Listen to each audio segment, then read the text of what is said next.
Olá, esse é um evento de celebração, para celebrar conquistas femininas, conquistas de gênero, conquistas coletivas diante da desigualdade de gênero nos espaços de poder, nas mesas de discussões e nas posições de liderança que batalhamos tanto para ter. Quando a gente olha para o Brasil, 51% da população brasileira é mulher. E ainda não chegamos lá quando olhamos para as empresas, e muito menos para as posições de liderança. Mas tudo isso você já sabe. A gente está agora em meio a uma pandemia, essa que talvez será a maior crise do nosso tempo. E o que alguns dos países que melhor reagiram à Covid-19 têm em comum? Mulheres na liderança. Isso não é uma mera coincidência.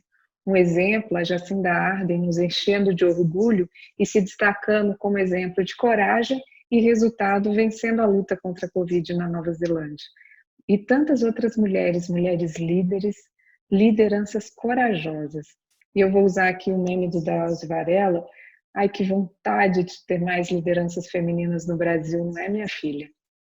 Mas a minha pergunta aqui hoje, a minha provocação é: quando falamos no avanço das mulheres no mercado de trabalho, de quais mulheres estamos falando?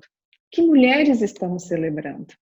É importante a gente voltar e lembrar de quando a gente se aglomerava em eventos como esse aqui e olhava para o lado, que mulheres estavam ali representadas? Que mulheres estão hoje aqui representadas? Vocês acham que estão representadas aqui os 51% das tantas mulheres do nosso Brasil? De que mulheres estamos falando quando a gente grita, quando a gente luta, quando a gente se movimenta para alcançar posições de liderança? Que mulheres estamos considerando? De que corpo? De que região do Brasil? De que cor? Algumas empresas estão celebrando hoje aqui o aumento de mulheres nos seus quadros de funcionários e até um aumento de mulheres em papéis de liderança. E eu pergunto de novo, de que mulheres estamos falando? Tem mulheres pretas, indígenas, mulheres com deficiência, mulheres gordas, mulheres LGBTQIA+, e tantas outras, mulheres que carregam camadas e camadas de opressão. Existem mulheres que vocês não enxergam, que não sentem falta. Essa ideia de uma sobe e puxa a outra começa quando? Para mulheres que não se parecem com vocês.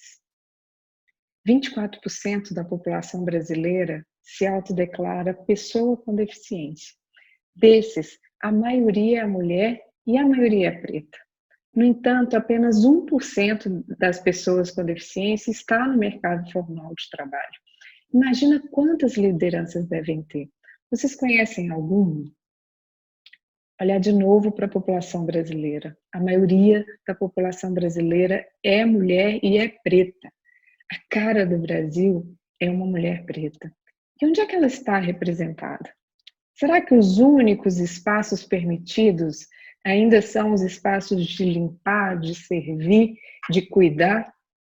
Mulheres como a Mirtes, a mãe do pequeno Miguel, que são mulheres trabalhadoras, inclusive dentro das nossas casas, mas que continuam sem direitos, que não podem fazer home office em segurança nessa pandemia, que não têm promoção salarial anual, que não têm os benefícios básicos, que cuidam dos seus pets, dos seus filhos, enquanto ninguém está cuidando nesse momento dos pequenos Miguéis. Empregadas domésticas, que são tratadas como se não fossem nada, ninguém. Enquanto a gente está aqui comemorando a chegada em lugares de liderança, eu pergunto: que mulheres estão realmente chegando? Talvez seja a hora da gente parar com as desculpas, como as que dizem: calma, Grazi, calma, recém estamos conseguindo, depois resolvemos isso, depois que a gente chegar lá, a gente olha para essas outras categorias de mulheres. Mulheres que são tratadas como submulheres pela sociedade, pelas empresas e pelas próprias mulheres. Enquanto alguma mulher estiver ficando para trás e a gente não fizer nada a respeito, eu pergunto: temos muito mesmo a comemorar? A gente chegou lá. A minha mãe, ela começou a trabalhar como empregada doméstica desde muito cedo, com 12 anos de idade. Ela não pôde estudar e, assim como ela, Tantas outras meninas são treinadas, ainda crianças, para substituírem as suas mães nas casas das patroas ou para serem as empregadas dos filhos dessas patroas. Profissões hereditárias, que muitas vezes reduzem sonho, reduzem possibilidades. Eu faço parte da chamada primeira geração que rompeu o ciclo familiar do trabalho doméstico no Brasil. Mulheres pretas, mulheres negras de primeira geração, as primeiras das suas famílias a entrarem para a universidade. E eu preciso que vocês se questionem. Alguma vez vocês se perguntaram por que tem tão poucas parecidas comigo nas empresas e nas lideranças? E usando a importante frase da Sojourner Truth, não sou eu também uma mulher? Eu já saí em capa de revista, já ganhei prêmios, eu sou professora universitária, mas eu tive 0,4% de chance de ocupar o lugar que eu ocupo, como uma líder em uma empresa global de tecnologia. E embora seja tentador obter reconhecimento pelas próprias conquistas, porque foi difícil, né? Mas as minhas experiências como a primeira, uma das poucas, e muitas vezes a única mulher negra em vários dos espaços que eu ocupei, não lugares, me mostraram que a gente nós não somos exemplos para serem apontados nos discursos de tá vendo? É possível, é só se esforçar um pouquinho mais. Meritocracia, esse discurso de meritocracia que muitas vezes é um discurso usado para justificar a desigualdade de oportunidades. Qual que é o conceito de meritocracia em uma sociedade tão desigual quanto a nossa? A nossa presença, a nossa existência e resistência em alguns desses espaços é, na verdade, uma pergunta incômoda. Por que tão poucas? Né? Por que a gente ainda é exceção? Representatividade é importante, mas a gente precisa ir além.